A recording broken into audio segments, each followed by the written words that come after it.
Hey guys, Andrew here. Welcome back to Joe Tutorial, and in this video I'm going to show you how to change the email address on your booking.com account. So once you sign into Booking, click your profile on the upper right hand side and go to My Account.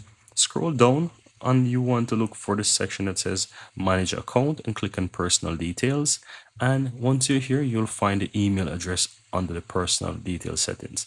Now, if you want to change that email, simply click on Edit, enter the new email address here and click on Save.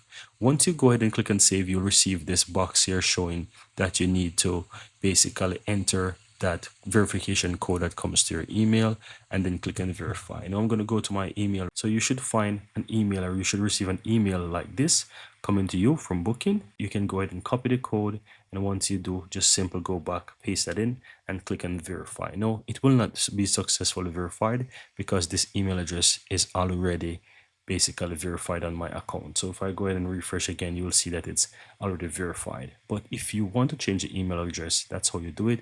And keep in mind that you need to verify it. So you need to ensure that you have access to that email address so that you can quickly get the verification code that is sent to you. And that's it.